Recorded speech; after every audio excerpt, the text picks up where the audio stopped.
Sanctions loom for Russia as Europe is pushed closer to war. Select countries around the world respond. Seoul remains on alert. President Moon Jae-in highlights that Ukraine's sovereignty must be respected. He pledged South Korea's joint efforts for a peaceful resolution to the crisis.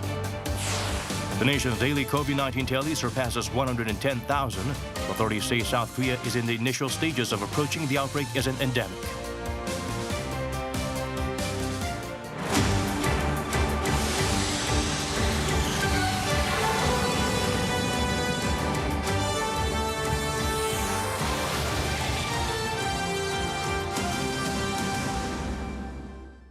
Hello, it's good to have you with us. I'm Daniel Che here to bring the latest. Let's begin with our top story. Russian President Vladimir Putin ordered the deployment of troops in the breakaway Ukrainian regions. Countries around the world responded to the decision. They include condemnations and sanctions. Lee Jae-myung starts us off. According to CNN, as of Monday evening U.S. local time, Secretary of State Antony Blinken has not canceled his Thursday meeting with Russian Foreign Minister Sergei Lavrov. This comes after Russian President Vladimir Putin on Monday recognized breakaway eastern Ukrainian territories as being independent and ordered the deployment of troops to, quote, keep the peace in the region. According to the separatist authorities on Monday, at least 4 civilians were killed by shelling that occurred along the line of contact separating the opposing forces. Ukraine's military has also said that 2 Ukrainian soldiers were killed over the weekend. The U.S. had previously said that the meeting with Russian Foreign Minister would not take place if Russia makes military advances towards Ukraine. According to U.S. officials, they are going to monitor the situation closely overnight and prepare a response on Tuesday U.S. time. But Washington has imposed immediate sanctions to halt U.S. business activity in the breakaway regions. Meanwhile, at an emergency meeting of the United Nations Security Council on Monday, the Ukrainian ambassador to the UN condemned Russia's decision to recognize breakaway regions as illegal and illegitimate. Also at the meeting, the U.S. ambassador to the UN, Linda Thomas-Greenfield, said that Washington does not believe that Putin will stop now. She emphasized the countries must all stand up for the principles upon which United Nations was founded. The UK ambassador said the country will announce new sanctions on Russia. German Chancellor Olaf Scholz on Tuesday also announced a halt to the progression of the controversial Nord Stream 2 pipeline. The pipeline, if certified, would have increased European reliance on energy from Russia. Lee Jae-myung, Arirang News. Here in Seoul, an emergency meeting was convened to devise safe route out for South Korean nationals in Ukraine. A military aircraft is on standby just in case. Pyeongchang has the latest. Amid the escalating tensions between Russia and Ukraine and following Putin's decision to recognize eastern Ukrainian separatist groups, Seoul's foreign ministry held an emergency meeting on Tuesday morning to discuss ways to ensure the safety of its citizens in Ukraine. As of Tuesday, according to the Foreign Ministry, there are 63 Korean citizens currently in Ukraine, not including diplomatic staff, and 10 people living on the Crimean Peninsula. This is far fewer compared to late January when there were nearly 600, but the Foreign Ministry says it'll continue to work on ways to get them to safety. With the Korean embassy in Ukraine, our government has been convincing the citizens there to leave so that they can evacuate to safer areas as soon as possible, and we will continue to make these kinds of efforts. Around 10 of them will evacuate this week, but 30 Koreans have decided not to leave. The ministry said there aren't any Korean citizens in the rebel-held areas in eastern Ukraine's Donbas region. That includes Donetsk and Luhansk. It also said that because it's important to protect expatriates, it is not considering moving its embassy out of Ukraine. Meanwhile, Seoul's defense ministry plans to have a military transport aircraft ready to evacuate the expats in case of an emergency.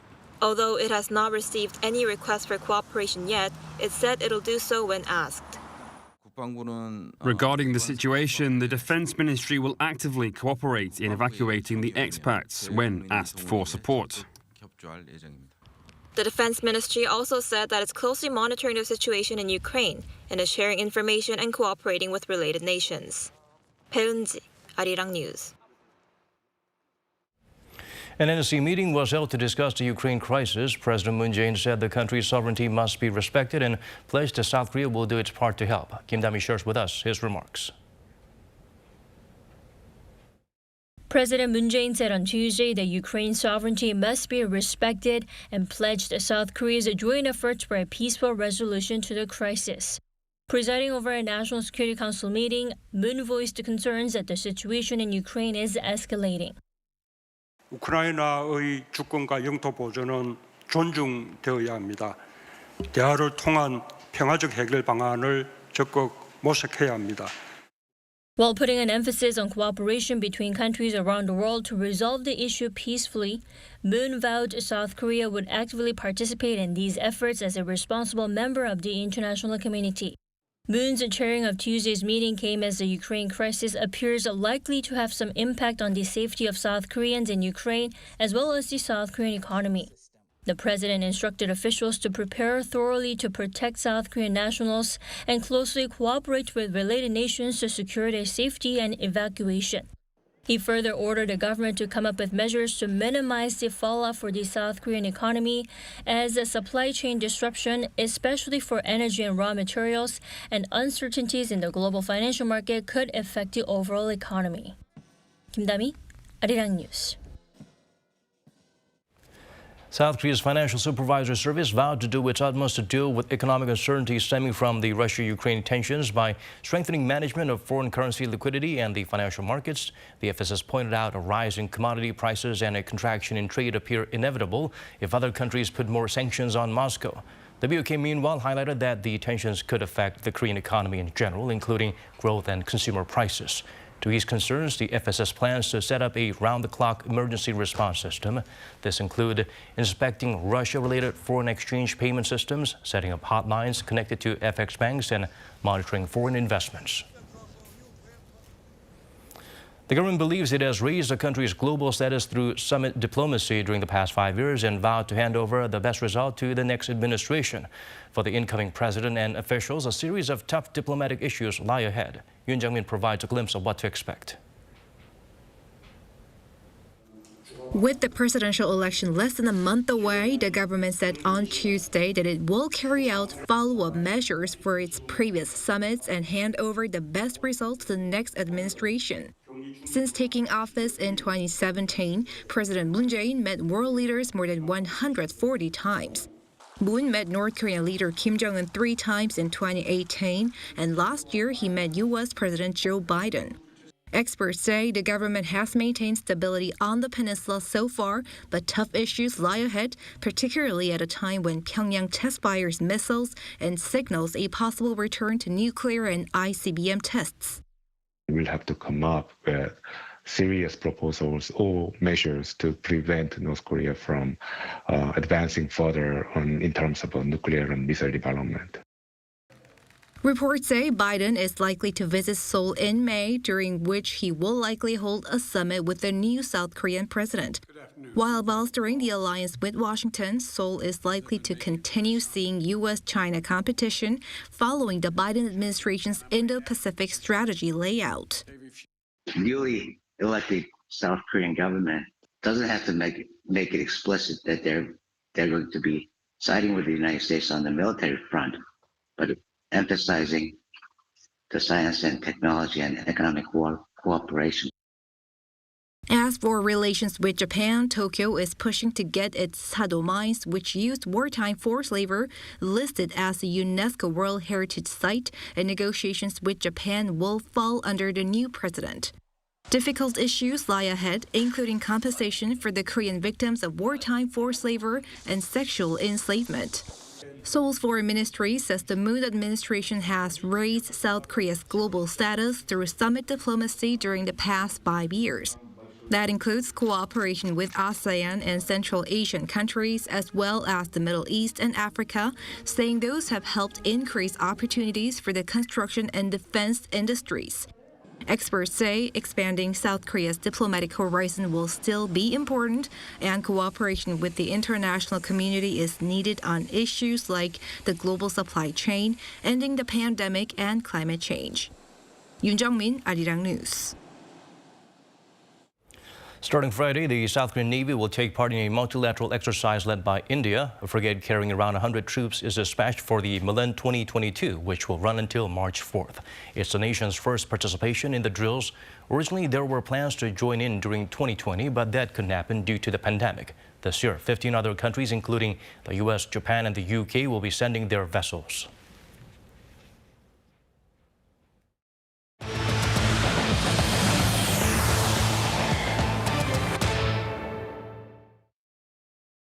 The nation's daily COVID-19 tally exceeded 110,000 as of this evening. While South Korea heads towards the peak of the Omicron wave, health authorities believe it's now at the early endemic transition phase. Kim Bo-kyung brings the updates.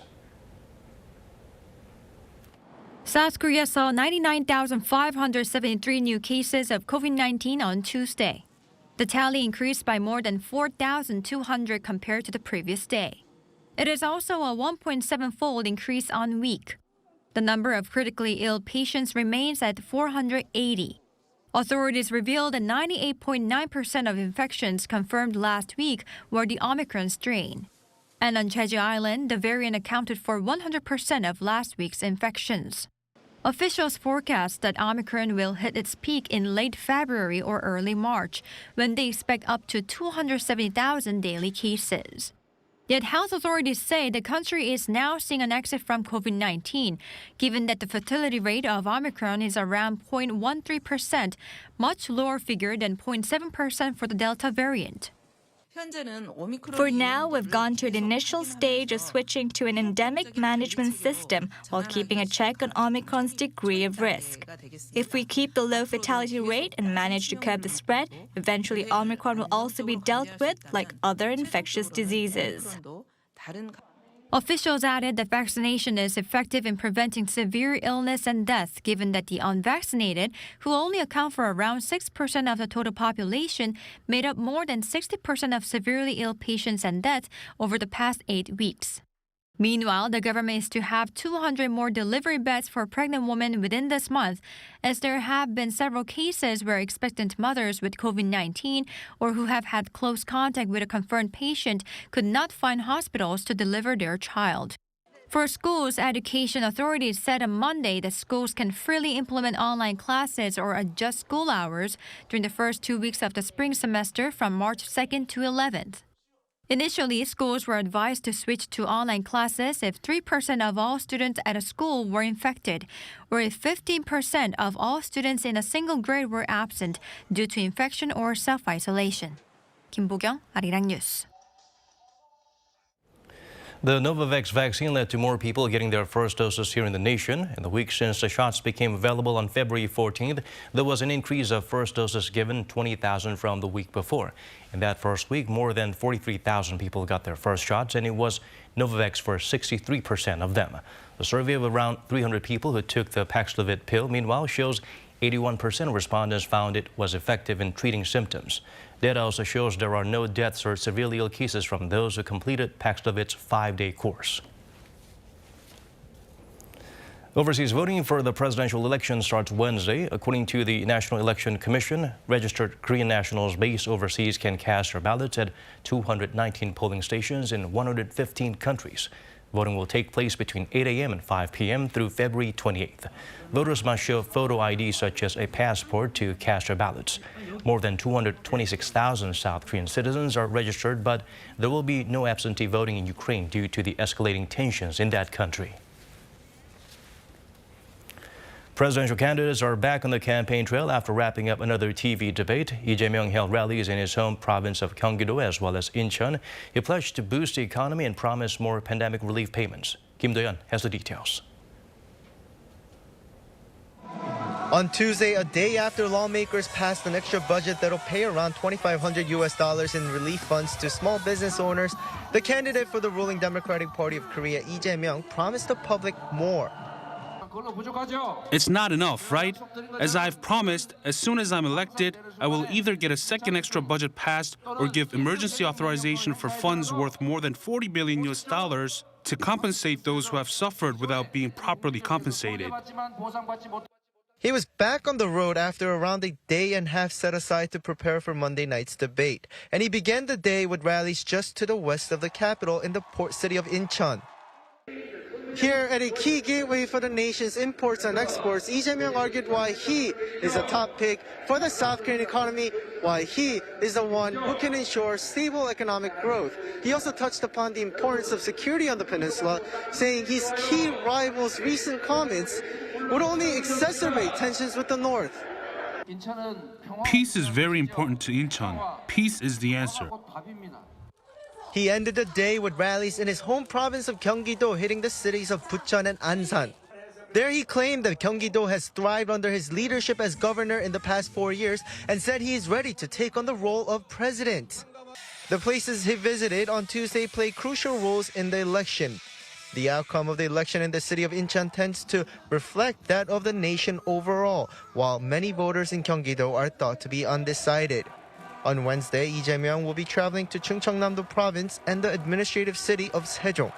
Kim Do-yeon, Arirang News. Meanwhile, Yoon Suk-yeol of the main opposition People Power Party traveled along the West Coast. He vowed to become the president of unity. Lee Kyung-eun reports. Yoon Suk-yeol of the main opposition People Power Party on Tuesday held rallies in Chungcheong province, a toss-up in this election. In the region that doesn't have traditional political allegiances to any side, Yoon tried to establish a connection by presenting himself the son of Chungcheong. His father was born in the province. Yoon's first stop was Seoul Sanctuary, the birthplace of Korean Catholicism. It was a symbolic choice that represented his core message throughout the day, national unity. Yoon repeatedly called on the need for unity, adding that balanced national growth is key to achieving that. And he appealed to the public in the cities of Tangjin, Seosan, and Hongseong by vowing to make the region a tourist and industrial hub. We will develop the industry and economy of this region by completing Seosan Airport and the railway connecting the east and west of the central region as quickly as possible. As part of his vision to boost regional development, Yoon Suk-yeol headed to the tourist city of Pyeongchang, which has become internationally recognized for its mud festival. Due to COVID-19, the Mud Festival has been held online for the past 2 years, and the local economy has stagnated. Yoon Suk-yeol is promising to bring back the festival and revitalize the economy once again. As well as unifying the country through balanced growth, Yoon also vowed more integrated politics. If I were to take the next administration, I would cooperate with sensible lawmakers from the Democratic Party and lead the country's development driven by integrated politics. In fact, Yoon had repeatedly shown his respect to former presidents Kim Dae-jung and Roh Moo-hyun, both of whom are from his rival Democratic Liberal bloc. He later moved to the liberal stronghold of Jeollabuk-do province and vowed to end regionalism in politics and become a president of unity. Lee Kyung-eun, Arirang News. Minor opposition candidate Shim Sang-jung from the Justice Party campaigned in Daejeon and Chungcheong province, promising green innovation in the region. People's Party nominee An Cheol-soo went to his hometown of Busan and promised balanced regional development. Kim Hyun-sung zooms in on their activities. Green City versus Tech City. Minor opposition party candidates Shim Sang-jung and An Cheol-soo moved forward with their campaign trails on Tuesday, promising two different futures for two different regions. Justice Party candidate Shim Sang-jung went to Daejeon City and Chungcheong province and promised to turn these regions into a green energy hub. I will upgrade Daedok Innopolis into a green innovation research complex and turn Daejeon into a research hub to overcome the climate crisis. Shim also continued to appeal to workers for their votes. She visited Hyundai Steel and promised to improve pay, safety, and welfare for temporary workers who are often overlooked. Almost every day, there are people who don't come home from work. They're trampled, fallen, and burned to death while working. Meanwhile, presidential candidate An Cheol-soo from the People's Party took his campaign to South Korea's second-largest city, Busan. Born and raised in Busan, candidate An on Tuesday highlighted his ties to the city. I am Busan through and through, and I have never once forgotten Busan, even when I was doing politics in Seoul. He pledged to secure at least 5 cutting-edge technologies for Korean firms and foster companies so they can become as strong as Samsung. Then he said he will strive for balanced regional development. I will give Busan, Ulsan, and Gyeongsangnam-do province enough authority and financial rights so that they can secure the global or domestic firms they want. Next, he will take his campaign trail to the port city of Ulsan and Gyeongsangnam-do province on Wednesday. Kim Hyun-sung, Arirang News. Moving on to other stories now, the 2018 Winter Games saw athletes from the two Koreas march under one flag. Gangwon-do Province has been holding the Pyeongchang Peace Forum every year, where experts from various industries discuss ways to relive that moment. Shin Yeon brings the highlights from that session. In 2018, sports became an olive branch on the Korean peninsula. With the whole world watching, athletes from both Koreas came to the opening ceremony of the Pyeongchang 2018 Winter Olympics under a unified flag. Every year since then, Gangwon-do Province has been hosting an annual peace forum, covering agendas like sports, peace, and public diplomacy. This year's forum kicked off on Tuesday and is being held both online and offline amid COVID-19. To help online participants immerse themselves in the forum, some events are being held with metaverse technology. And the main theme for the Pyeongchang Peace Forum 2022 is the declaration to end the Korean War and beyond. As one of the main hosts of this forum, the governor of Gangwon-do Province explained why this year's theme was selected. Not a lot of people know that the two Koreas have been in war for some 70 years. Peace will only be restored in East Asia once the war ends. And this year's topic reflects our request for global experts to help us out. And the keynote speaker, investment mogul Jim Rogers, said that once the 38th parallel is opened, the two Koreas would be the biggest economic beneficiaries. You will have good business in North Korea. Plus the transportation, the railroads will open again. The tourists will come again. So they're going to be huge, wonderful opportunities once you open up. The head of the South and North Korea Sports Exchange Association said co-hosting the 2024 Winter Youth Olympics with North Korea would be an important step in the right direction.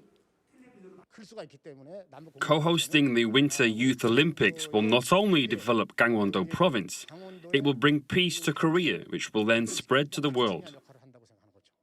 Gangwon-do Province has been selected to host the 4th Winter Youth Olympics, and the province is currently trying to co-host the Games with Wonsan City in North Korea. In order to host yet another successful Winter Olympics here in Gangwon-do Province, experts from around the world will engage in talks until Thursday. Shin Yeon, Arirang News, Pyeongchang.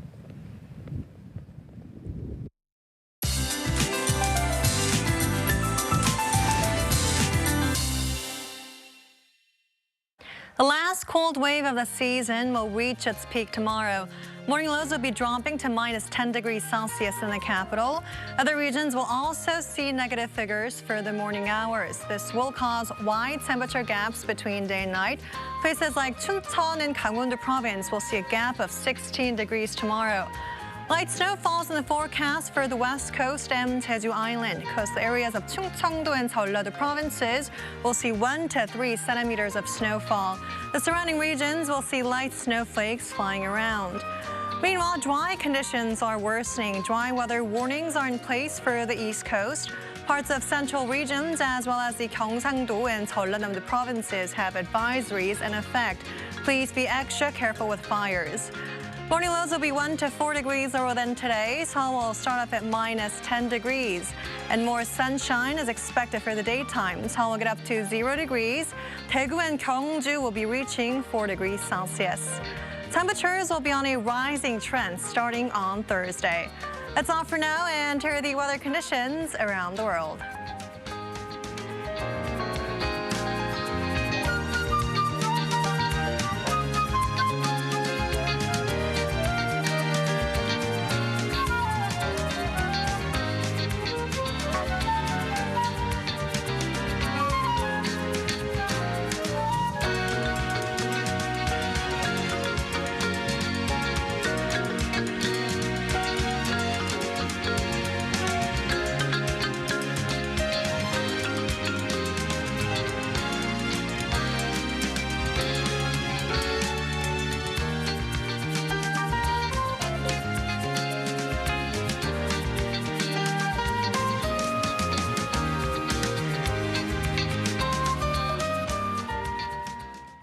And that's all from us. As always, thank you for watching.